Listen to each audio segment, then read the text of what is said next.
ரவா கேசரியெல்லாம் ஓரம் கட்டிட்டு கோதுமை ரவா கேசரி பண்ணி பாருங்கங்க. அட்டகாசமா இருக்கும். வீட்ல ஏதாவது ஃபங்ஷன் வந்துன்னா அந்த மாரி பண்ணுங்க. பூஜைக்கு இந்த மாரி பண்ணுங்க.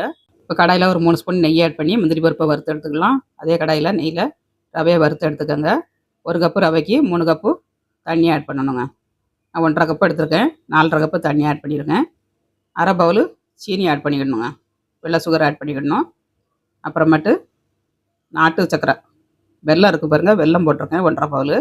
கரெக்டாக இருக்கும் இனிப்பு வந்து. உங்களுக்கு அதிகமாக வேணும்னா அதிகமாக போட்டுக்கோங்க. லாஸ்ட்டில் கொஞ்சம் குங்குமப்பூ போட்டு கொஞ்சம் நேரம் வேக விடணுங்க. வேக விட்டு ஏலக்காய் பொடி, ஒரு பிஞ்சளவுக்கு உப்பு போட்டுக்கோங்க.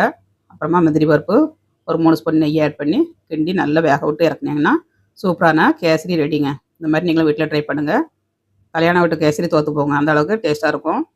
ட்ரை பண்ணி பாருங்கள். ட்ரை பண்ணி பார்த்துட்டு லாஸ்ட்டில் கொஞ்சம் பச்சை கற்பூரம் ஆட் பண்ணிக்கோங்க. சூப்பராக இருக்கும் டேஸ்ட் வந்து. எவ்வளோ எம்மியாக இருக்குது பாருங்கள். ஒட்டாமல் அல்வா மாதிரி பதத்துக்கு வருது. வீடியோ பிடிச்சிருந்தா லைக் பண்ணுங்கள்.